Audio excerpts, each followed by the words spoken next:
Hello, my friends. Uh, Here in the shop again, and still not building a new guitar, but doing some repairs, some upgrades. Um, if you're new to this channel, chances are you've never seen this guitar before, but this guitar is the prototype that I made for one of my musical heroes more than a year ago, and a friend of mine, a really good friend of mine, bought the prototype.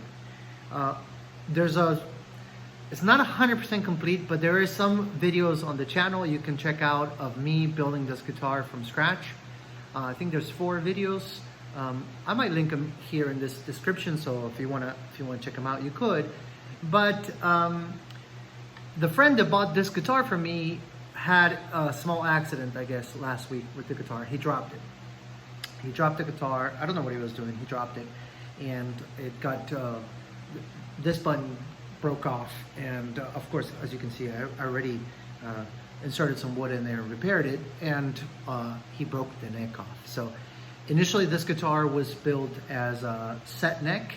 It's not my preferred style building instruments, but I do it every now and then. And since I was trying to do something with great access on the upper frets, that made a lot of sense at the time. That being said, on the revision of this guitar, so not the prototype, but when my brother and I got together and we made a digital version of this guitar, did all the CNC files, because my brother's the computer was of the family, and we made the guitar that I ended up giving to my musical hero. We changed the heel. So on this one, as you can see, I already made it bolt on, and I was able to fit 3 bolts on the neck. It's gonna be perfectly fine. I'm confident this is gonna last forever, because the neck it's a very, very tight joint. It's hard to push it in there. So I think this is gonna be just fine.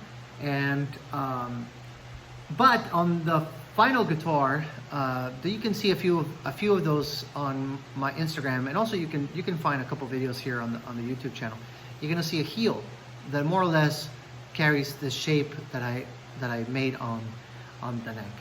But this guitar, being the first one of its kind, is 90% hand built. I use a CNC for the measurements of the frets, and to make some templates for the pickups, because they were unusual, and the rest was done by hand. But I'm really proud of this instrument. I love this guitar. I love how it sounds. I love the fact that it comes from wood that nobody would think much about. This, as I talk about in the video, this was really difficult to work with because the grain was all going everywhere. And this was a piece of lumber my grandpa used in his chicken coop to hold the door in the barn. So nobody knew what it was. It was just this dark, dusty, moldy thing in the corner that when I took a hand plane to it, I was like, oh my God, that's got some cool figuring. And that's how this guitar came to be. And I absolutely love it. But it was a lot of work to do. And in some of the changes that I've made on this model, my brother and I have made, the headstock is different. Well, headstock, it's not really headstock, but this part is different now. We make it a little bit thicker, not so long, making the guitar a little shorter. And another thing that you notice on this one is that this one actually has inlays, which was one of the things that my friend wanted me to modify on the guitar. So these are Paduk inlays I made last night, and put that on there. He says the side dots are not his thing. I put side dots on all my necks. I don't put inlays on all my fretboards. I don't favor them. But you know, if I'm gonna do them like this one, I'm gonna do something non-traditional. I think the traditional one is great, but it's not for me. And of course, here's the you know, my mom's handwriting, the signature that we use.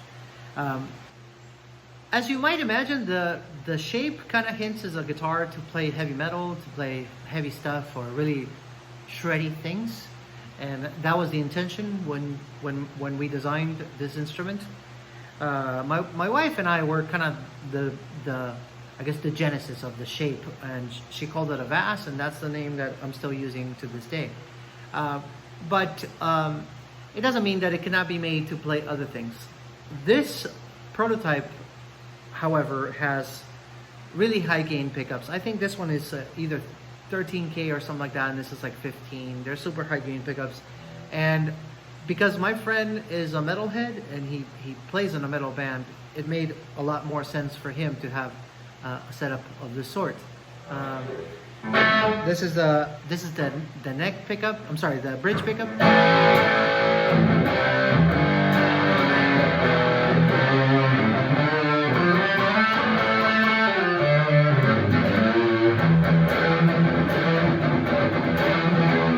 And then the neck pickup right there.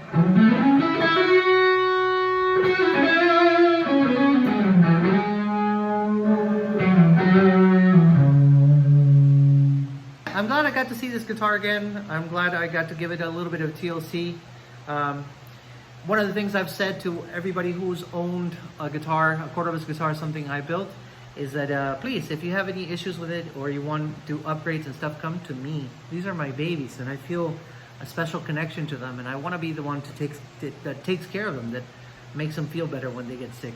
So I'm glad she's here today. As I said, if you want to check out more about this guitar, how I built it, and more about the philosophy of the instrument, I'm going to link the beginning of the videos on the description. And that's going to be it for this video. As always, I'm grateful for the likes, I'm grateful for the comments, and I'm especially grateful for the subscriptions. I'll see you guys on the next one. Take care. Bye.